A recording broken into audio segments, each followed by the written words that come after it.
గౌరవనీయులైన ముఖ్యమంత్రి గారికి మరి నా సోషల్ మీడియా మిత్రులకు 70 ఏళ్ల స్వతంత్ర భారతంలో ఇప్పటికీ శ్రమ దోపిడీకి గురవుతున్నటువంటి పోలీసు వ్యవస్థ గురించి మాట్లాడడానికి ఈరోజు మీ ముందుకు వచ్చాను.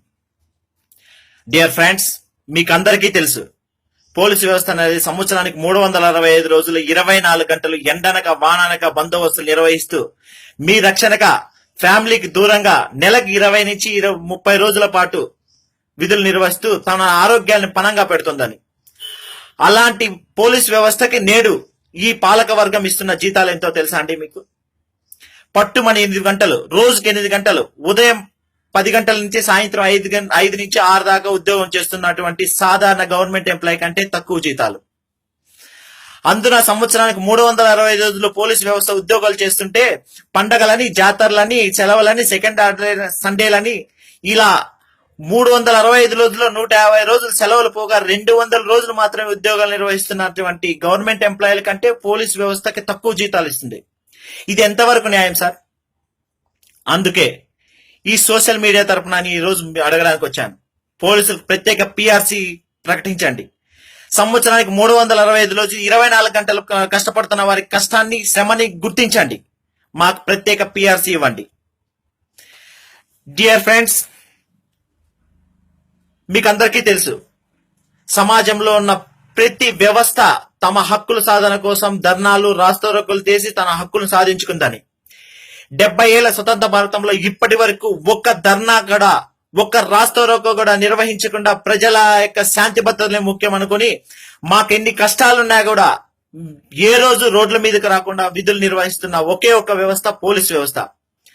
అలాంటి పోలీస్ వ్యవస్థకి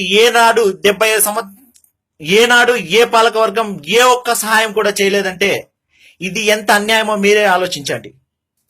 ఒకసారి ఆలోచించండి. అంటే రాస్తారోకులు, ధర్నాలు చేసి ప్రభుత్వాన్ని ఇరుకును పెడితే వాళ్ళకే హక్కులని మీరు తీరుస్తారా? వాళ్ళకే సహాయం చేస్తారా? సంవత్సరానికి 324 గంటలు పనిచేస్తున్న వారి కష్టాన్ని గుర్తించి మీకు మీరే ధర్మంగా ప్రత్యేక పిఆర్సీ ప్రకటించలేరా? నెలలో 20 రోజుల పాటు అవుట్డోర్ ఉద్యోగాలు చేస్తున్న వారికి 20 రోజుల పాటు ప్రత్యేక టీఏ ఇలేరా? ఇది ఎలా? ఇది ఏం న్యాయం అని అడుగుతున్నాను. డియర్ ఫ్రెండ్స్, మా కష్టం ఎంతైనా మాకు రోడ్ల మీదకి వచ్చి ధర్నాలు చేసే అలవాటు లేదు, రాదు. ఈ వ్యవస్థ ఎప్పటికీ చేయదు. అందుకే సోషల్ మీడియా తరఫున ఫ్రెండ్స్ మిమ్మల్ని అడుగుతున్నా, మాకు న్యాయం చేయండి అని. గౌరవనీయులైన ముఖ్యమంత్రి వారికి, పాలక వర్గానికి తెలియజేయమని కోరుతున్నా. పోలీసులు ప్రత్యేక పిఆర్సీ ఇవ్వాలి, శ్రమకు తగ్గ ఫలితం ఇవ్వాలి అని. సార్, మీకు అందరికీ తెలుసు మీరు ఏసీ కారులో అసెంబ్లీకి వెళ్తున్న ప్రతిసారి రోడ్లు వెంబడి మీ ఎండలో మీకు ఉద్యోగాలు చేస్తున్న పోలీసులు కనిపిస్తుంటారు. ఒక్కసారైనా వాళ్ళ కోసం ఒక్క సంస్కరణ తీసుకురావాలని మీకు ఎప్పుడు అనిపించకపోవడం మా యొక్క దౌర్భాగ్యమో లేకపోతే అన్యాయమో మాకు అర్థం కావట్లేదు సార్. మీరు వెళ్ళే ప్రతి బడ్జెట్ సెషన్ కి మేము కనిపిస్తుంటాం సార్. మీరు పెట్టే ప్రతి పిఆర్సీకి మీకు బందోబస్తుగా మేము ఉంటాం సార్. మీరు ఏసీ కారులో రై అని పడితే దారి పొడవునా మీకు బందోబస్తు నిర్వహిస్తుంటాం సార్. అప్పుడు కూడా మా గురించి ఆలోచించాలని మీకు అనిపించకపోవడం చాలా దారుణమైన విషయం సార్. ఇప్పటికైనా మా గురించి ఆలోచించి మాకు పోలీసు వ్యవస్థకు ప్రత్యేక పిఆర్సీ అమలు చేసి నెలలో 20 రోజులు అవుట్ డ్యూటీలు చేస్తున్న మాకు 20 రోజులకు టీఏ ఇస్తారని ఆశిస్తున్నాం సార్. మాకు ధర్నాలు చేయడం రాదు సార్, రాస్తారోకోలు చేయడం రాదు సార్. అలా చేసే వాళ్ళని అడ్డుకొని అయ్యా శాంతియుతంగా మీ కష్టాలు ఏమైనా ఉంటే ప్రభుత్వానికి చెప్పుకోండి అని చెప్పే వాళ్ళమే కానీ ధర్నాలు, రాస్తారోకోలు చేసే వాళ్ళం కాదు సార్ మేము. కానీ ఈ రోజు ఇన్ని సంవత్సరాలైనా మా యొక్క కష్టాలు తీర్చలేదని ఈ రోజు మీ ముందుకు ఈ సోషల్ మీడియా ద్వారా వచ్చాం సార్. ఇప్పటికైనా మా కష్టాన్ని అర్థం చేసుకుంటారని ఆశిస్తున్నాం సార్. మాకు ప్రత్యేక పిఆర్సీ ప్రకటించండి సార్. దయచేసి ప్రకటించండి సార్. అర్థం చేసుకోండి సార్. మీరు రాత్రిపూట పండుకున్నప్పుడు ఎప్పుడో 2 గంటలకు 3 గంటలకు ఒకసారి మెలకు వస్తే బయటకు చూడండి సార్. రోడ్ల మీద కుక్కలా కాపలా కాస్తున్న పోలీసుడు కనిపిస్తాడు. 40 డిగ్రీల ఎండలో కూడా మీరు ఏసీ కారులోనూ చెట్ల కింద తిరుగుతున్నప్పుడు ఆలోచించండి సార్. అదే ఎండలో ఒక పోలీసుడు విధులు నిర్వహిస్తుంటాడు. మీరు బందోబస్తు జాతరలకి, పండగలకి ఫ్యామిలీతో వెళ్ళినప్పుడు చూడండి సార్. ఫ్యామిలీని ఇంట్లో వదిలిపెట్టి ఒక పోలీసుడు బందోబస్తు నిర్వహిస్తుంటాడు. అలా 325 రోజులు పనిచేస్తున్న పోలీసుకి ప్రత్యేక పిఆర్సీలో తప్పేముంది సార్?